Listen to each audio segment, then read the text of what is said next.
सभिनी दोस्तनि खे अयास मेले में भलीकार। अॼु असांजी कोई सेशन आहे ऐं असां हिते गॾु थिया आहियूं हिन किताब ते गुफ़्तगू करण लाइ, जंहिंजो नालो आहे सिंध 10 years बिफोर पाकिस्तान। हिन किताब में काज़ी आसिफ़ साहब सिंध जा जेके पहिरियां 3 गवर्नर हुया, sir Graham, sir Francis Modi ऐं सर डाउ, उन्हनि तरफ़ां जेके हिंदुस्तान जे आख़िरी 3 वाइसराइज़ हुया, लॉर्ड लिंथिंगो, लॉर्ड वेविल ऐं लॉर्ड माउंट बेटन, उन्हनि खे जेके सिंध जे सियासी, समाजी, मुआशी ऐं ॿियनि सूबे जे अफेयर्स बाबति जेके हर 15 ॾींहं रिपोर्ट वेंदी हुई, उहे कंपाइल कयूं आहिनि। त अॼु असां वटि स्टेज ते मौजूदु आहिनि ऐं असां कोशिशि कयूं पिया त असां जेको तारुफ़ आहे उनखे प्रिसाइज़ली तव्हां ॿुधाईंदा हलूं। त सभ खां पहिरियों काज़ी आसिफ़ साहब, जेके पाण राइटर आहिनि, ट्रेनर आहिनि, सहाफ़ी आहिनि ऐं हिन किताब जा जेके कंपाइलर बि आहिनि। उन सां गॾु साईं मोहम्मद अली शेख साहब, जेके पाण लेखक, तालीमदान आहिनि, हिस्टोरियन आहिनि ऐं साईं जन जा काफ़ी किताब पब्लिश थी चुका आहिनि। साईं डॉक्टर ज़फ़र जूनेजो साहब, उहे यूनिवर्सिटी ऑफ मलाया मां PhD कई आहे, पाण हिस्टोरियन ऐं राइटर आहिनि। ऐं साईं अब्दुल मजीद चांडियो साहब, पाण आया डिपार्टमेंट जा प्रोफेसर ऐं पाण PhD कई आहे सोवियत यूनियन मां ऐं पोस्ट डायरेक्टर कई आहे मैनचेस्टर इंस्टीट्यूट मां। सर, मुंहिंजो जेको पहिरियों सुवाल थींदो काज़ी आसिफ़ साहब खां, त सर तव्हां इहो ॿुधायो त तव्हांखे हिन किताब जो कंपाइल करण जो जेको आइडिया आहे उहो कॾहिं आयो ऐं इन खे जेको मवादु हुयो इहो किथां कंपाइल थियो, इहा अगरि तव्हां पूरी जर्नी असांजे दोस्तनि सां शेयर कयो। वॾी महिरबानी आमिर साहब, ऐं महिरबानी अयात मेलो जे मुंतज़िमीन जी, जिन हिन किताब जे हवाले सां हिकिड़ो प्रोग्राम रखियो आहे, डिस्कस रखियो आहे। आमिर साहब, तव्हां जेको सुवाल पुछो त तव्हां असांखे कीअं मूंखे ख़्यालु आयो, बेसिकली मां सिंध आर्काइव्स में कंहिं रिसर्च जे हवाले सां कमु पिए कयो। उते मूंखे हिकिड़ो लेटर नज़र आयो जेको 1937 में जो हुयो। उन में इहो लिखियलु हुयो गवर्नर जे तरफ़ां त असां सिंध में मुस्लिम लीग जूं ऑफिसूं खोलायूं ऐं उहे ऑफिसुनि जी पूरी लिस्ट हुई ऐं सबबु जेको ॼाणायो त बाबा ही छो असां ऑफिसूं खोलाइनि। इन मूंखे क्लिक कयो ऐं मुंहिंजे ख़्यालु आयो त इहे जेके रिपोर्ट्स आहिनि, इहे सभु रिपोर्ट्स गॾु कजनि ऐं उहे हितां जे माण्हुनि जी आॾो पेश कजनि त जीअं जेका मुस्तक़बिल में या जेका हिस्ट्री आहे, जेका असांजे 10 सालनि जी तमामु इम्पॉर्टेंट शइ आहे, उनखे असां वरी ॿीहर करे सघूं। जी, थैंक यू। मुंहिंजो जेको ॿियो सुवालु आहे डॉक्टर ज़फ़र साहब खां। सर, तव्हां हीअ किताबु मुकमल तौर ते पढ़ियो आहे, त ओवरऑल हिकिड़ो तव्हां हिन जो असांजे साम्हूं रिव्यू पेश कयो त हिन खे घणनि चैप्टरनि में विराए सघिजे थो, हिन में कहिड़े क़िस्म जो कंटेंट आहे। Thank U Aamir. हीअ पहिरियों साईं खे काज़ी आसिफ़ साहब खे मुबारकबाद जो हेॾो मुस्तनद ऐं तवील किताब बेसिक सोर्सिस जो मुरतिब कयो अथई, कंपाइल कयो अथई। ऐं हीअ किताब जा जेके पेजिस आहिनि उहे 1000 सुफ़नि खां मथे आहिनि। 1000 सुफ़नि खां जॾहिं मथे आहिनि त हिन में जेके ईयर्स, साल जेके साईं कवर कया आहिनि उहे 1937 खां 1947 ताईं, माना साईं 10 साल जूं जेके रिपोर्टूं आहिनि उहे साईं हिकु हंधि आंदियूं आहिनि। हाणे जीअं तव्हां चयो त इन्हनि जो कंटेंट खे जेकॾहिं कैटेगराइज़ कजे त इन्हनि जो कंटेंट आहे कहिड़ो। हिकिड़ो सिंध असेंबली जी जेका कारगुज़ारी आहे, तमामु घणो मवादु सिंध असेंबली जे बारे में आहे। ॿियो जनरल पॉलिटिक्स जे बारे में आहे, जेका डिस्ट्रिक्ट लेवल खां वठी यूनियन काउंसिल लेवल ताईं, इवन विलेज लेवल ताईं जेकॾहिं का पॉलिटिकल एक्टिविटी थी आहे त उहा बि गवर्नर जेको आहे सो मरकज़ी हुकूमत खे रिपोर्ट कयो आहे। उन खां पोइ कम्यूनल मज़हबी हिंदू मुस्लिम कंट्राडिक्शन जेका आहे उन ते जेकॾहिं को इवेंट थियो आहे त उहो बि हिन रिपोर्ट में शामिलु थियो आहे। उन खां पोइ ज़राइत जे बारे में, ज़राइत जे खोट जे बारे में, पाणी जे बारे में ऐं होल्डिंग जे बारे में, ज़मींदारनि जे बारे में, इहो हिन में आहे मौजूदु। उन खां पोइ वर्ल्ड वार 2 जे बारे में, वर्ल्ड वार 2 खां अलावा वर्ल्ड वार फंड जे बारे में, ऐं उन खां पोइ सखर रियोर्स मस्जिद मंज़िलगाह जे बारे में ऐं हुरनि जे बारे में, पीर पागारे जे बारे में। उन खां अलावा इंडियन प्रेस ऐं पब्लिकेशन जे बारे में कहिड़ियूं अख़बारूं हुयूं, कंहिं ते बैन पियो, छो पियो, एडिटर्स खे कहिड़ी पनिशमेंट मिली, कहिड़ो फाइन चार्ज थियो, इहे सॼा डिटेल हिन किताब में मौजूदु आहिनि। उन खां पोइ हिकिड़ो अहम मौज़ू आहे लेबर स्ट्राइक्स। कराचीअ में कहिड़े साल खां कहिड़े साल ताईं कहिड़ियूं स्ट्राइक्स थियूं, छाजे लाइ थियूं, कंहिंजो रोल हो, ऐं उन्हनि खे माठे करण में, उन्हनि खे ऑर्गनाइज़ करण में, इहे सभु ॻाल्हियूं हिन किताब में मौजूदु आहिनि। उन खां पोइ बिल्स ऐं एक्ट्स जी ॻाल्हि आहे, लैंड एलिनेशन बिल आहे, रूरल क्रेडिट बिल आहे, ऐं ॿिया जेके बिल आहिनि पॉलिटिकल इम्पोर्टेंस वारा, उहे सभु हिन किताब में मौजूदु आहिनि। उन खां पोइ सेकेंड वर्ल्ड वॉर जे कॉन्टेक्स्ट में जर्मन ऐं जापानीज़ जो कराचीअ में हुजणु, उन जे बारे में का हिकमत अमली, उन खे डिपोर्ट करण जे हवाले सां मिकेनिज़म, ऐं एमरजेंसीज़ जे बारे में कॉलरा, मलेरिया ऐं जेके वबाऊं, नेचुरल फ्लड्स, इन जे बारे में डिटेल मौजूदु आहिनि। त जॾहिं मूं इहे टोटल कयूं त घणियूं रिपोर्टूं आहिनि, त इहे टोटल रिपोर्टूं आहिनि 300। 10 सालनि में 300 रिपोर्ट्सूं आहिनि जेके गवर्नर, 3 गवर्नर जेके रही चुका, जंहिंजो आमिर ज़िक्र कयो, उहे मरकज़ी हुकूमत खे 300 रिपोर्टूं 10 सालनि में मोकिलियूं वियूं आहिनि। ऐं इन्हनि रिपोर्ट में सभ खां जेके घटि रिपोर्टूं आहिनि उहे 1937 जूं आहिनि, ऐं सभ खां जेके घणियूं रिपोर्टूं आहिनि उहे आहिनि 56, इहे आहिनि 1941 जूं। ऐं ॿिए नंबर ते जेका कैटेगरी आहे रिपोर्ट जो जंहिंजो तइदादु घणो आहे उहो 43, ऐं उहे आहिनि 1952 जूं रिपोर्टूं। त हिन सभ जी रिपोर्ट जो जेको कॉन्टेक्स्ट आहे उहो इहो आहे त सूबाई हुकूमतूं मरकज़ी हुकूमत खे अपडेट कंदियूं रहंदियूं हुयूं त असांजे सूबे में छा थी रहियो आहे, कहिड़ी पॉलिटिकल डेवलपमेंट आहे, कहिड़ी एडमिनिस्ट्रेटिव इशूज़ आहिनि, ऐं माइन्यूट रिपोर्ट्स आहिनि।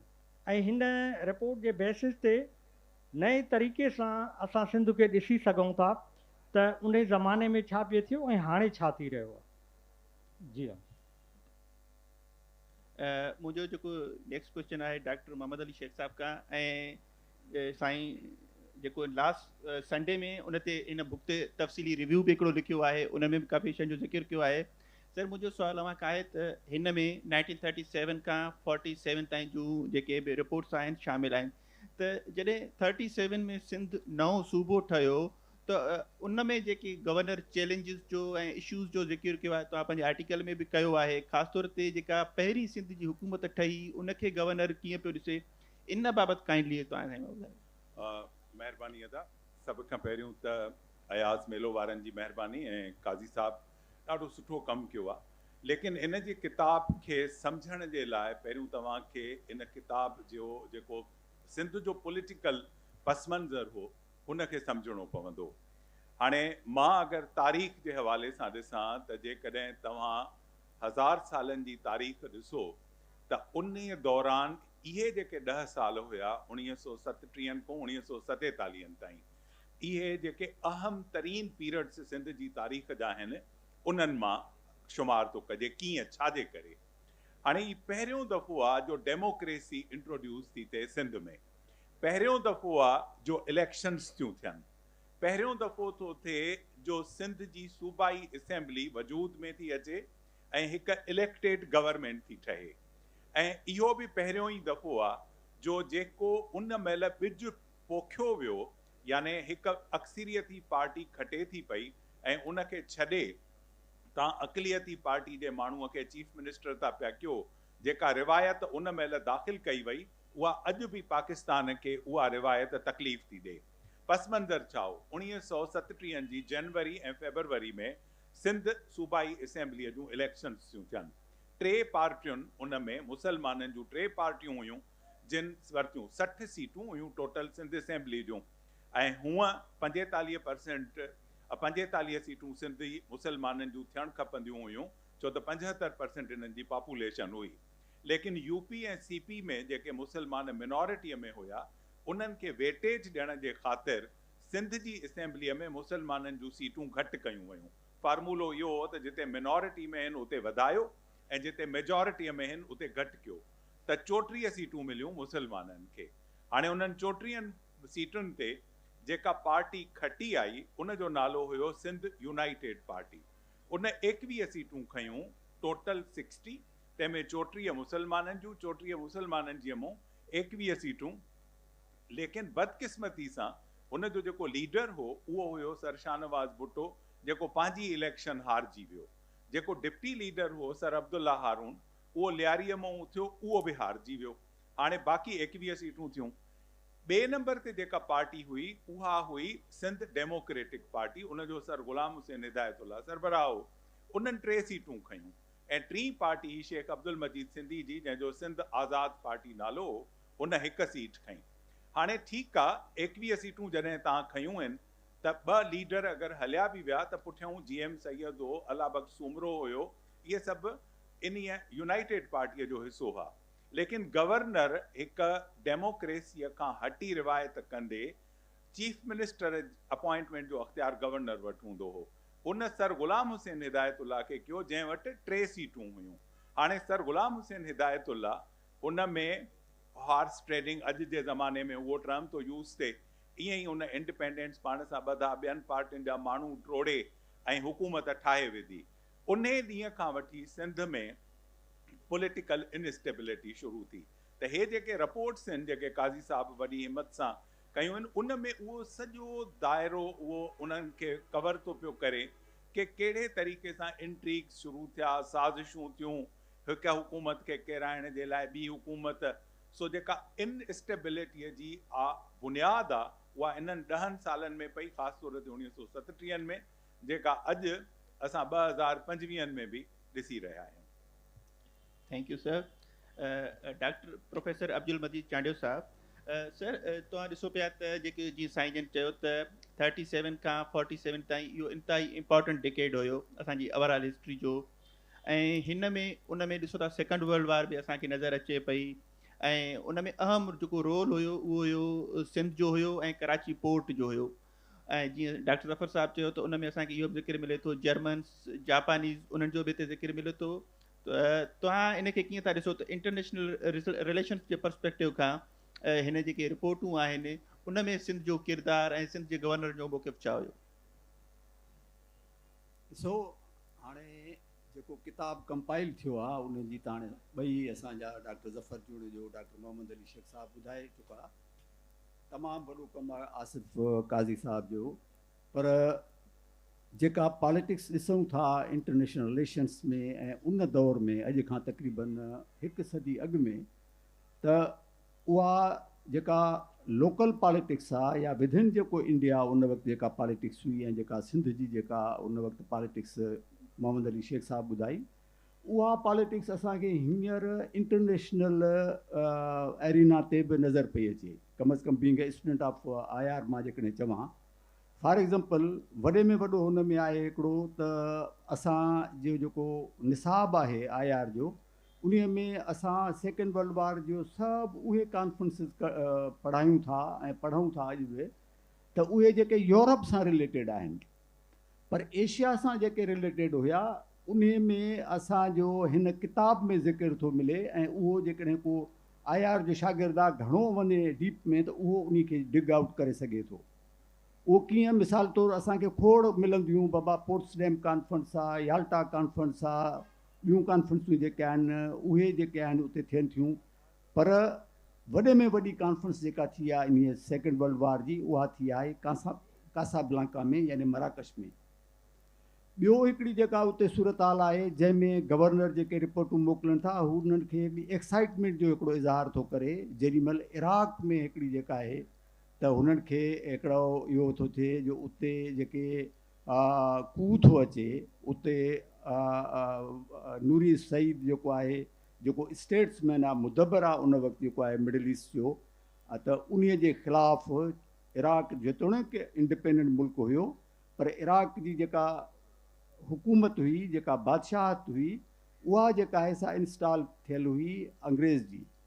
त उते हिकिड़ो कू अचे थो ऐं फ़ौजी इनकलाब थो अचे, उते अंग्रेज़ इंस्टॉल थियल हुकूमत आहे जेका उन जे ख़िलाफ़ु। त इहो इन्हनि खे ॾाढो हेॾो ॿुॾतर में थो विझे, छो त उतां खां तकिड़ो ई एवेक्यूएट कनि था पंहिंजे जेको आहे सो अंग्रेज़नि खे या ब्रिटिश सिटीज़न्स खे, उन खां पोइ इंडियन सिटीज़न्स खे। त इन लिहाज़ सां हिकिड़ी जेका आहे सा 39 खां वठी जंग जे ख़तमु थियण ताईं हिकिड़ी वॾी कॾहिं जेको आहे सो रिपोर्ट तमामु बहितरीनु आहे, ख़ुशी वारी ॻाल्हि आहे, ऐं कॾहिं जेका आहे सा उन्हनि खे मुंझारो ऐं कंफ्यूजन थिए थी। पर अहम शयूं जेके हिते अचनि थियूं, हाणे कासाब्लांका में छा थियो त पूरी तरह डिक्लेयर थी चुको अनकंडीशनल सरेंडर ऑफ मसोलिनी ऐं हिटलर ऐं जापान। त उहा ई पॉलिसी हींअर तव्हां यूक्राइन जी जंग में जेकॾहिं ॾिसंदव त हींअर पुतिन बि उहा पियो ॾिए त अनकंडीशनल सरेंडर जेको आहे सो यूक्राइन करे, ऐं जेकी बि असां इलाइक़ा फतेह कया आहिनि उहे आहिनि। मुंहिंजो मक़सदु आहे त उहा असांखे हिकिड़ी स्ट्रेटजी जेका आहे इंटरनेशनल जेका इस्टेब्लिशमेंट जी चऊं, उहा कंटिन्यू नज़र थी अचे 100 सालनि जे पीरियड में बि। पर हिते जेका सूरत हाल हुई, हिते जेके पार्टियूं हुयूं, उन्हनि में असांखे तमामु जेके असांजा अनसंग हीरोज़ आहिनि, जिन खे असां तमामु थोरो था सुञाणूं। अंग्रेज़ गवर्नर रिपोर्ट थो ॾिए त हिते मौलवी मोहम्मद सालेह आजिज़ आहे, जेको गौसपुर में हुन तकरीर कई आहे, ऐं हुन तमामु मज़हबी नुक़्ते नज़र खां साबित कयो आहे त अंग्रेज़ जी फ़ौज में मुस्लमान जेको आहे सो भर्ती न थिए, छो त अंग्रेज़ जी फ़ौज में भर्ती थियणु वॾे में वॾो गुनाह आहे, ऐं हीअ जंग जेका आहे उन जंग खे जेको आहे सो मुस्लमान इन जे वेझो न वञनि। हाणे उन में कांग्रेस पार्टी बि आहे, उन में जमीयत उलमा हिंद बि आहे, उन में जेका आहे कम्युनिस्ट पार्टी ऑफ इंडिया बि आहे, जेके टई इन में आहिनि त अंग्रेज़ हितां वञे, हिंदुस्तान ख़ाली करे ऐं हिंदुस्तान खे आज़ादी ॾिए। पर उन वक़्तु जेका आहे सा सिर्फ़ु जेका आहे मुस्लिम लीग आहे जेका सपोर्ट पई करे कंहिंखे अंग्रेज़ खे ऐं इन जेका आहे सूरत हाल सॼी खे। त ईअं असांजा अनसंग हीरोज़ में मौलवी मोहम्मद मुआज़ आहे, उन जो ज़िक्र आहे जेके उते कनि था। खॾे जो जेको आहे मौलवी मोहम्मद सादिक आहे, उन जो ज़िक्र आहे। त असांखे हिकिड़ी हिननि रिपोर्ट्स मां हिकिड़ी सॼी जेका अचे थी असां वटि त सेकेंड वर्ल्ड वॉर में जेका इम्पॉर्टेंस हुई सिंध जी, छो त कराची पोर्ट हुयो, ऐं जेका बि असां कयूं पिया हितां खां अंग्रेज़ जेका ॾिए पियो, जेका पंहिंजी फ़ौज मोकिले पियो मिडिल ईस्ट ॾे, नॉर्थ अफ्रीका ॾे, इहे वॾा फ्रंट हुया, ऐं हुननि जी इहा कोशिशि हुई त हर सूरत में पहिरीं शिकस्त जेका आहे सा इटली खे अचे, छो त हिते इटली पंहिंजी जेका आहे सा बुआज़ खोली वेठो हो।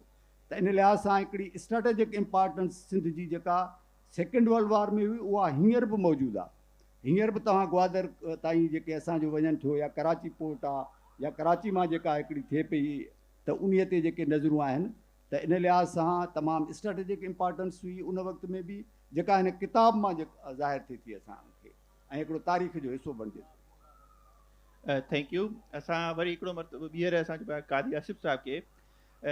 कादी साहिब जॾहिं हीअ किताबु ॾिसिजे थो तव्हां हिते, त उन वक़्तु जेका सिंध जे गवर्नर जा सिंध जा जेके रिलेशन्स हुया सेंट्रल गवर्नमेंट हुई दिल्ली में, उहे तव्हांखे कहिड़ी नोयत जा नज़र पिया अचनि? छा हू काफ़ी मामलनि ते सिंध जे मामलनि ते स्टैंड वठनि था? अगरि आहे त उन जा कुझु एग्ज़ाम्पल्स।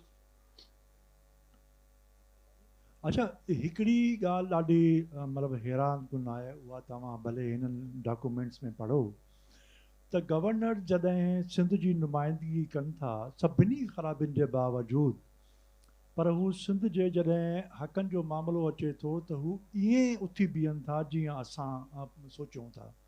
ऐं उहा हिकु दफ़ो न, मिसाल ज़मीनुनि जो मामिलो हुजे त उन ते बि हू बीठा आहिनि। ऐं जेकॾहिं पीर साहब पागारे जी जे शहादत खां पोइ उन जी मिल्कियतुनि ते सेंट्रल गवर्नमेंट जे कब्ज़ो हुजे, तॾहिं बि उन जी मुखालफ़त था कनि त ईअं न थियणु घुरिजे।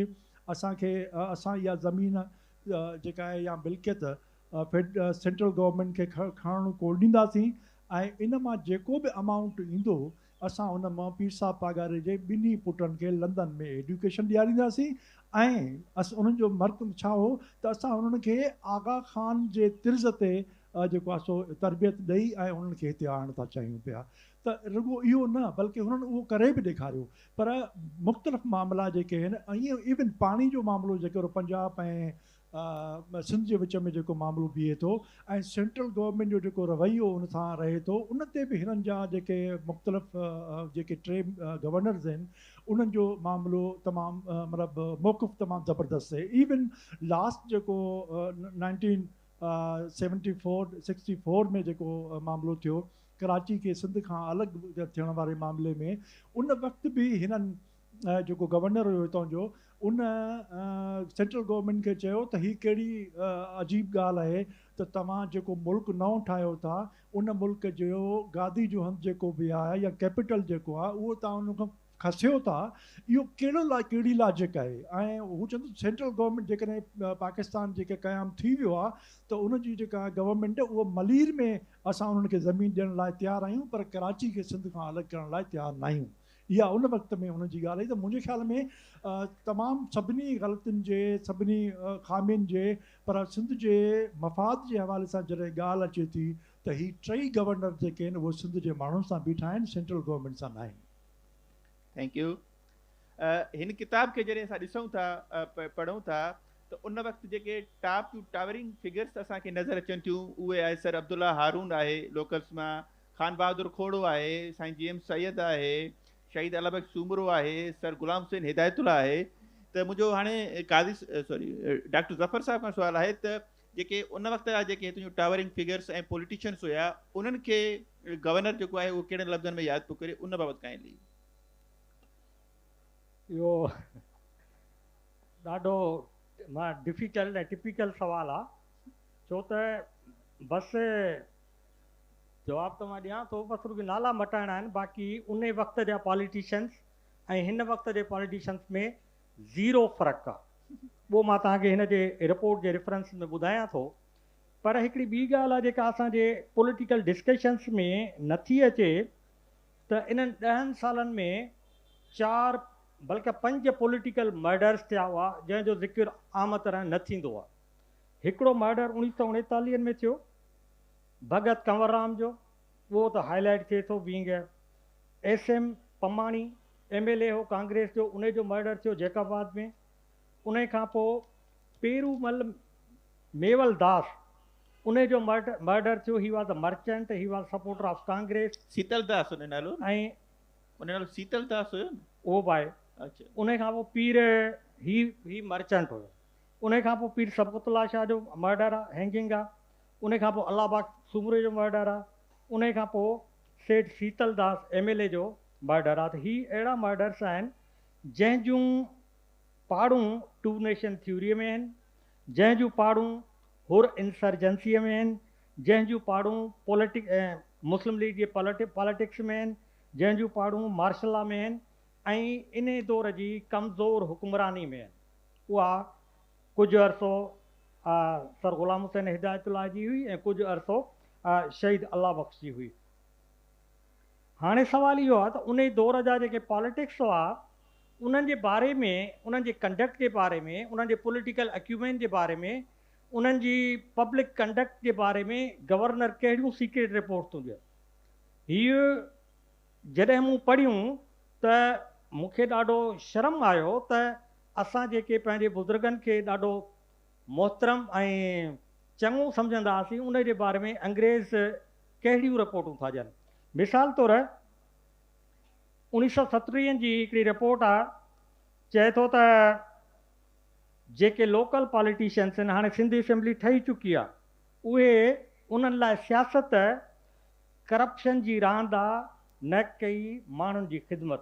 इहो लिखियलु आहे किताब में, इहो हिन वक़्तु बि आहे। उन खां पोइ चए पियो, हीउ हिकिड़ो अजीब कमेंट आहे जंहिंजो सिंधीअ में तव्हांखे क्विक ट्रांसलेशन ॿुधायां थो। उहो चए थो त हर सिंधीअ में ॿिए सिंधीअ खे करप्ट करण जी बेतहाशा सलाहियत मौजूदु आहे, as a whole, as a nation. उन खां पोइ हीअ 1970 ते जेके हुनजी फौरी कमेंट्स आहिनि। हाणे मां रुॻी चीदा ॻाल्हियूं पढ़ां थो। उन खां पोइ चए थो त ज़मींदार जेको सिंध जो आहे उहो लोन वापसि न कंदो आहे, ऐं जेका कोऑपरेटिव बैंक आहे उन खे कोलैप्स करण में सिंधी ज़मींदारनि जो वॾो रोल आहे, उहो हाणे बि आहे। ऐं उन में पिन पॉइंट थो करे त एन्यूअल मीटिंग थी आहे ऐं उहो अनबिलीवेबल आहे कि हिते दोस्त असांजा बैंकर वेठा आहिनि त सेविंग कंदड़ न हुजनि, रुॻी बारोवर्स हुजनि। बैंक जी मीटिंग थिए थी जंहिंमें सेविंग कंदड़ को बि न आहे मेंबर, सभु बारोवर्स आहिनि ऐं बारोवर्स जो तइदादु 800 आहे। ऐं बारोवर्स जे इन रवैये ते जॾहिं जमशेद मेहता एतिराज़ु कयो बीइंग अ डायरेक्टर, त उन जी डायरेक्टर जी पोज़ीशन हिन ख़तमु करे छॾी, उनखे ॿाहिरि कढी छॾियनि। उन खां पोइ चए थो त मुस्लिम लीग वारा गॾु थिया आहिनि, पर मां हिननि जे रवैयनि ऐं हिननि जी प्रीवियस कंडक्ट ॾिसी चवां थो त इहो इन्हनि जो इतिहाद 15 ॾींहं बि न हलंदो। हाणे बि आहे असांजे नेशनलिस्ट खां वठी डेमोक्रेटी ताईं जेके बि थियनि थिया इतिहाद 10 ॾींहं 15 ॾींहं वधि में वधि महीनो, त इहा असांजी लॻे थो त का रवायत आहे। ॿिए चए थो त सिंधी ज़मीनदार खे ज़मीन खे पाणी घणे ॾियण जी आदत आहे, खोट या न खोट सेकेंडरी इशू आहे, ऐं एतिरो पाणी थो ॾिए जो हू इहो नथो सोचे त जेको पोइ जो आबादगार आहे, जेको टेल एंडर आहे, टेल यूज़र आहे, उन ताईं पाणी पहुचंदो या न पहुचंदो। उन खां पोइ 1939 में जॾहिं मस्जिद मंज़िल गाह जो मामिलो वधी वियो त स्कूल जे शागिर्दनि ऐं कॉलेज जे शागिर्दनि हिकिड़ो ख़त लिखियो पंहिंजे रत सां, ऐं उहो सभिनी लीडर्स जे दरनि ते हणी आया, जंहिंखे हिन कोट कयो आहे रेड लेटर, त जेकॾहिं तव्हां हाणे अकुल तव्हां में नथो अचे, इहो कम्यूनल फ़साद बंदि नथा कयो, त हाणे असां तव्हांखे मर्डर कंदासीं। उन खां पोइ मीटिंग थियूं ॿिन्ही धुरियुनि में ऐं कुझु मामला हल थिया। ऐं सखर जे मस्जिद मंज़िल गाह जे मामले ते लिखे थो त चंद अख़बारूं उन्हनि वॾो रोल प्ले कयो, ऐं ॿिया अफ़वाह। चंद अख़बारूं कहिड़ियूं हुयूं? अल वहीद, कुर्बानी, सिंध ज़मींदार, दावतुल इस्लाम। ऐं पोइ हिननि खे जॾहिं बैन कयनि त राशिदी साहिबु कुझु पैसा हारून फैमिली ऐं कुझु खोड़े साहिब खां वठी लाहौर वियो, ऐं लाहौर मां वञी कूड़ा सचा मज़मून अफ़वाह लिखणु लॻो। मिसाल तौरु कहिड़ा अफ़वाह हूंदा त दरिया जेके माना अजीब आर्ग्यूमेंट आहे, अजीब उन्हनि जी अफ़वाह आहिनि त सखर में हाणे रुॻी 4 हिंदू बचा आहिनि, वञी ॿिया सभु हिंदू दरिया में लोड़े छॾनि, ऐं इहे अफ़वाह हैदराबाद ताईं पहुचंदा हुआ ऐं ॿियनि हंधनि ते पहुचंदा हुआ। उन खां पोइ वॾी कोशिशि हुई पीर अली मोहम्मद शाह राशिदीअ जी त इहो मस्जिद मंज़िल गाह जो जहिड़ो ख़तमु न थिए। पोइ कूड़ा बयान, पंफलेट, अख़बारुनि में पंफलेट विझी मोकिलणु इहो जारी रहियो, पर इन जो रुॻो हिकिड़ो माण्हू कोन हो। जेके बि मुस्लिम लीग जा पक्का जियाला हुआ, उन्हनि जो इहो ख़्यालु हो त जहिड़ो वधे, जंहिंमें शरीफ़ माण्हू आहे शेख अब्दुल मजीद सिंधी। उन ज़माने में मुस्लमाननि डायरेक्ट अमल जो ॾींहुं मल्हायो। हिन अपील कई त जिथे बि सॼे हिंदुस्तान में इहे मीटिंग थियनि थियूं, उते सखर जो मामिलो रेज़ कयो वञे ऐं ॿुधायो वञे त हिंदुनि असां सां ज़ुल्म कयो आहे। हाणे इहो असांजो पॉलिटिकल अक्यूमेंट हो, उन ज़माने जो पॉलिटिकल अंडरस्टैंडिंग हुई। ऐं सूरत हाल इहा थी त सॼो सखर, उबाड़वो, शिकारपुर, इवन मेरो ख़ान, लाड़काणो, इन में जे ॻोठनि मां हिंदू लॾे विया। जॾहिं हिंदू लॾे विया त ॻोठ जी इकॉनमी वेही वई, न दुकानदार हो, न कपिड़े ॾियण वारो हो, न को ॿियो को माण्हू हो। सूरत हाल इहा हुई त आम हिकिड़ी ॿी अख़बार में ज़िक्र थियो त हाणे दीवान सभु लॾे विया, हाणे जॾहिं केरु मरी पवंदो त कफ़न ओधर ते केरु ॾींदो। सूरत हाल इहा थी त ज़मींदारनि वरी मिनथूं कयूं उन्हनि खे त बाबा अचो, असांजा ॻोठ नथा हली सघनि, ॿिज भाण कोन थो मिले, असांखे अटो चांवर दाल कोन थी मिले। इहे सभु शयूं इन फ़सादनि जे नतीजे में थियूं। उन खां पोइ हिकिड़ी ॿी दिलचस्प वाक़ियो थियो त हिकिड़ो सैयद मोहब अली शाह, उन चयो त बाबा ज़मींदार मूंखे सपोर्ट कंदा, जेके फैमिली डिस्टर्ब थियूं आहिनि असां उनखे रिहेबिलिटेट कंदासीं। बदकिस्मती इहा आहे त सिंधी मुस्लिम डोनेशन न ॾींदो आहे थ्रू आउट, इहा माना हिस्ट्री आहे। मैडम खे सादगा साहिब खे ख़बर आहे त मुस्लमान चंदो न ॾींदो आहे उमूमन, त प्री पार्टीशन में त इहा सूरत हाल हुई। हिन चंदो गॾु कयो, हीउ मायूस थियो, चंदो न मिलियो। इन जे भेट में कांग्रेस जेको चंदो कयो, इमीडिएटली कांग्रेस खे चंदो विदिन डेज़ 50,000 खां मथे मिलियो। ऐं उन ज़माने में सोने जी तोलो ॾिसो ऐं 50,000 केतिरा पैसा हुआ। उन खां पोइ हिन ई वक़्तु अब्दुल्ला हारून चयो त बाबा सिंध खे पंजाब सां शामिलु कयो वञे। हाणे इहा पॉलिटिकल अंडरस्टैंडिंग हुई त सिंध खे पंजाब में शामिलु कयो वञे, ऐं जना साहब खे प्रोपोज़ल ॾिनो, पर जना साहब खे बि ॾिनई, पर वायसराय हिंद खे लिखियईं।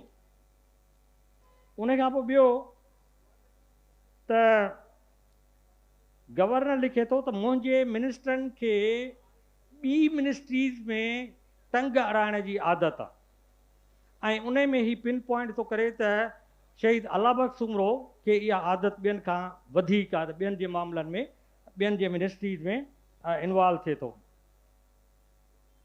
ऐं ॿियो त जीअं त सिंध में पॉलिटिकल पार्टी का बि स्ट्रांग कोन्हे, इंडिविजुअल्स आहिनि, तंहिंजे करे हीअ सिंध जे मजमूई मफ़ाद जो को बि ख़्यालु नथा कनि।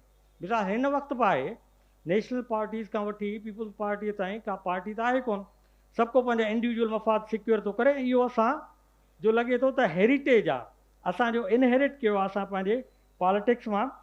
ऐं चए थो त मिनिस्टर वञी जॉइन कई आहे ॿी पार्टी ऐं पंहिंजे प्राइमर खे चीफ मिनिस्टर खे बि कोन ॿुधायो अथई त मूं ॿी पॉलिटिकल पार्टी जॉइन कई आहे। हाणे घणियूं ॻाल्हियूं आहिनि पर मां तव्हांखे चीता जीता मुख़्तलिफ़ ॿुधायां थो। हाणे साॻे वक़्तु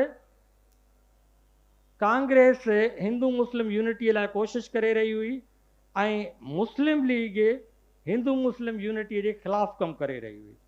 कांग्रेस हुकूमत हिंदू मुस्लिम यूनिटीअ लाइ 1 लख रुपया फंड बि अलोकेट कयो हो, पर माना मुस्लिम लीग इन जे ख़िलाफ़ु हुई। ॿी हिकिड़ी जेका टेंडेंसी असां अञा ताईं कैरी आउट कई आहे उहा इहा आहे त पब्लिक जे वर्क्स लाइ या सिंध जे डेवलपमेंट लाइ जेका बजट रखी वेंदी हुई उन ते एतिराज़ु थींदो हो, पर जेकॾहिं पुलिस जी जेका बजट रखी वेंदी हुई त उन ते एतिराज़ु न थींदो हो।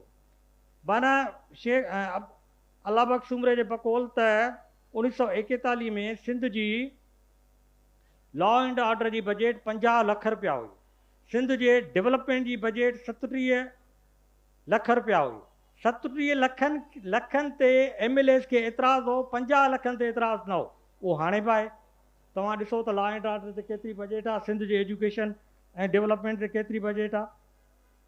ऐं ॿियो गवर्नर लिखे थो त सिंध में 4-5 सियासतदान आहिनि सही माना में, जेके गिरफ़्तार जेकॾहिं कंदासीं त हिंदुस्तान लेवल ते ख़बर ठहंदी, पर जेकॾहिं ॿिया गिरफ़्तार कबा त माना को फ़र्क़ु कोन थो पए। उहे नाला लिखे थो अब्दुल्ला हारून खोड़ो साहब, शेख अब्दुल मजीद सिंधी, गजदर मीर बंद अली खान। ऐं उन में चए थो त हाणे एक्चुअल वर्ड मां कोट थो कयां त potentially dangerous man is the GM Syed, he is at a time fanatical, जुनूनिया, श्रूडा, शातिरा एंड हैज़ अ करेज। बाक़ी हिन ॿियनि लाइ ॿियूं ॻाल्हियूं लिखियल आहिनि जेके कर्सीअ में नथा ॿुधायूं छा लिखियल आहे। ऐं ॿियो चए थो त सिंधियुनि जा हिक ॿिए सां जेके इख़्तिलाफ़ हूंदा आहिनि रुॻी मज़हबी बुनियादनि ते न हूंदा आहिनि, उहे हरूभरू हूंदा आहिनि बिरादरी लेवल ते, ज़ात ते। ऐं इन में चए थो त हैदराबाद जेको आहे सो बदनाम आहे, मुंहिंजे ख़्याल में अञा बि ईअं आहे त ज़ात बिरादरी ग्रुपिंग इन जे करे डिलीवर न कंदी आहे हैदराबाद जी एडमिनिस्ट्रेशन।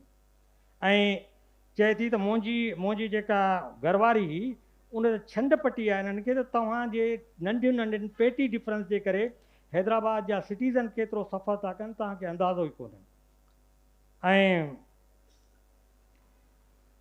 चए थो त सिंध जी जेका असेंबली आहे सभु ज़मींदार आहिनि, इन्हनि खे इहो फ़िक्रु नाहे त कणिक केतिरी महांगी आहे, चांवर केतिरा महांगा आहिनि, कणिक जी जेको आहे शॉर्टेज थी वई आहे, इन ते हिनखे को फ़िक्रु कोन्हे। ऐं ही माण्हुनि खे कीअं तबाह था कनि, लेजिस्लेशन नथा कनि। ॿियो ही छा था कनि, ज़मींदार लाभारे करण खां पोइ कणिक रखे थो, चए त अघु मथे मिले, ऐं वापारी ट्रेडर जेको आहे हिंदू आहे उहो वरी इंतज़ार में आहे त जॾहिं सस्ती थिए तॾहिं मां ख़रीद कयां। नतीजे में 3 महीना आम सिटीज़न जेको सिंध जो आहे इन्हनि जे पेटी पॉलिटिक्स होल्डिंग जे करे, ज़ख़ीरा अंदोज़ जे करे सफ़र थो करे।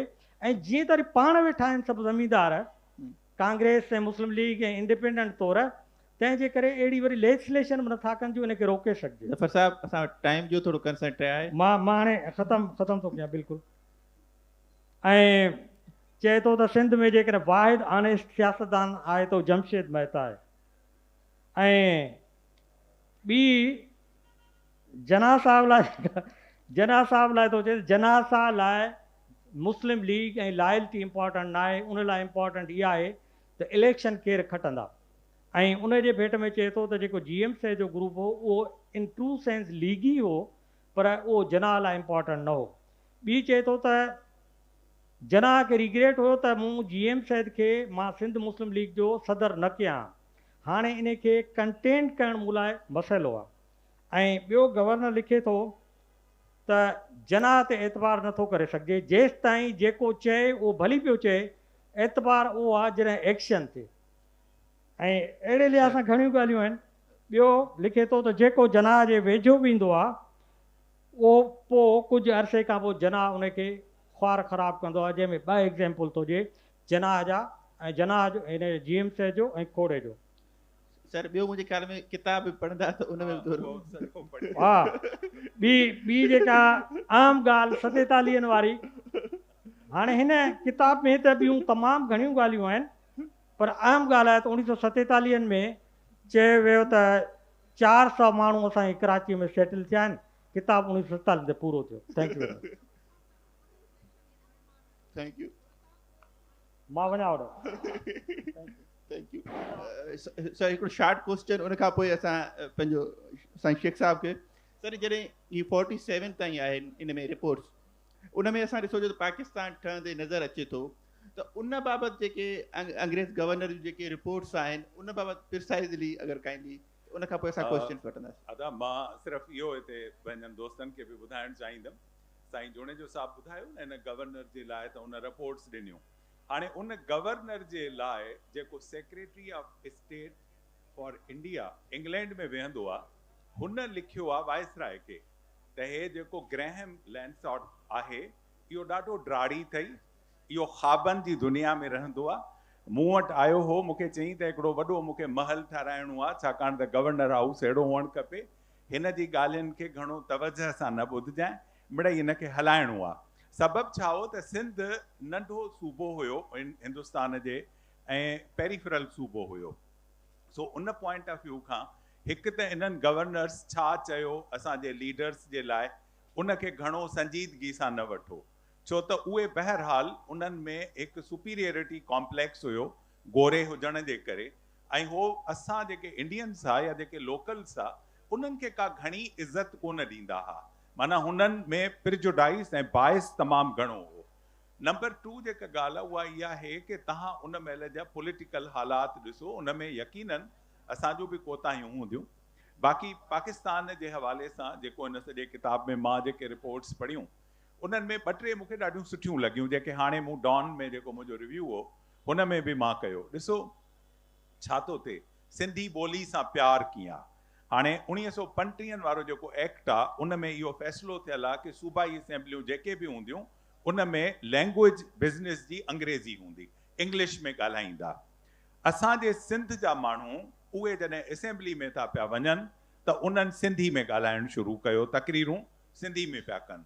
उनखे जॾहिं वायसराय खे ख़बर पई त हे त सिंध असेंबलीअ जा माण्हू सभु सिंधी में था तकरीरूं कनि, त हुन गवर्नर खे घुरायो आहे। गवर्नर पाण लिखियो आहे, तव्हां मुंहिंजो हिन संडे ते जेको डॉन में आर्टिकल आहे उहो तव्हां पढ़ंदव, उनखे घुराए थो त हे त कानून जी ख़िलाफ़ वर्ज़ी थी थिए, अंग्रेज़ी में तकरीर जे बदिरां हे सिंधी में छो था पिया ॻाल्हाइनि।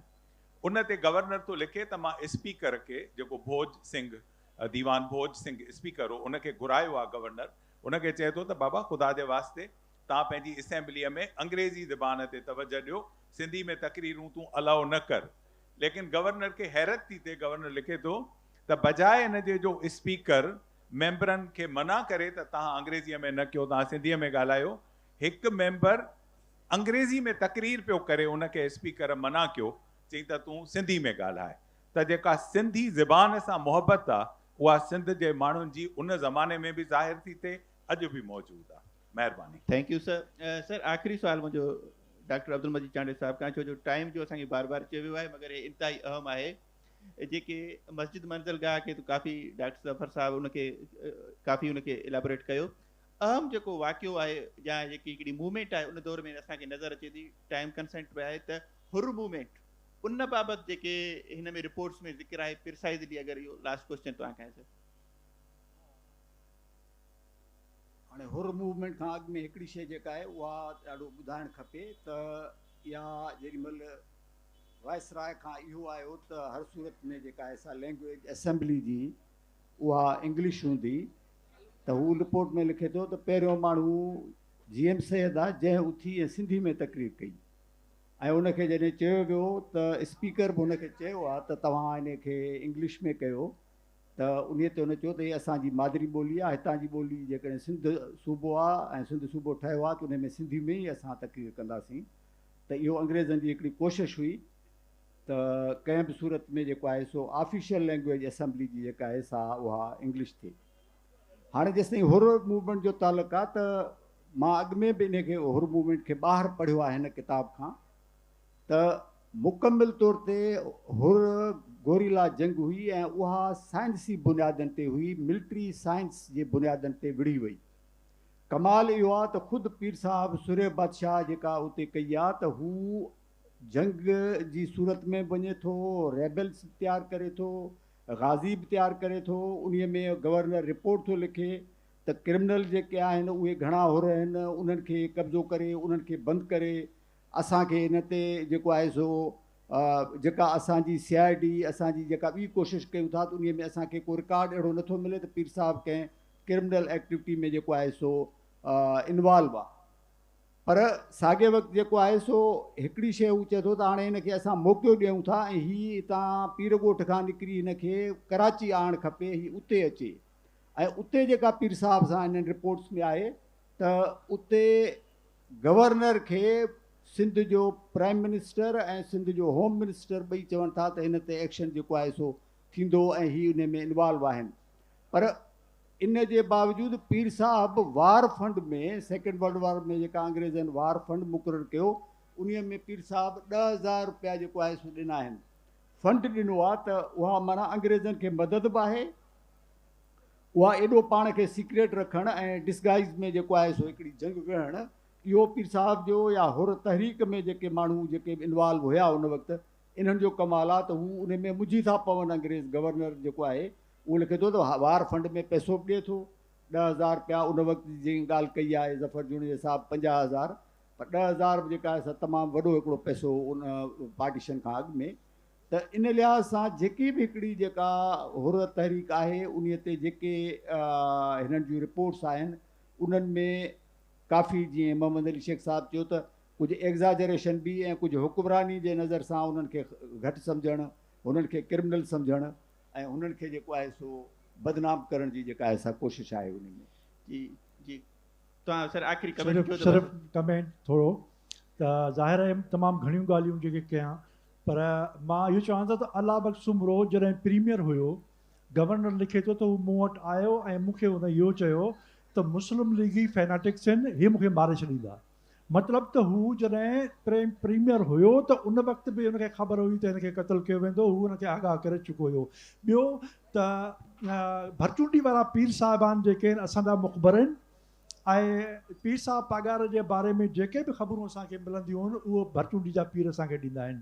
हाणे इन में इन जे हवाले सां अञा घणियूं एॾियूं इंकिशाफ़ आहिनि त उहे जेकॾहिं टाइम सफ़ा घटि आहे इन करे आख़िरी आहे त गवर्नर लिखियो त मूं वटि जनाज़ साहिबु आयो ऐं जनाज़ साहिबु मूंखे चयो त यार इहे जेके असेंबली जा मेंबर आहिनि न मुंहिंजा मुस्लिम लीग जा सिंध जा एॾा करप्ट आहिनि जे मां चाहियां त समूरी असेंबली 7 लखनि में ख़रीद करे सघां थो।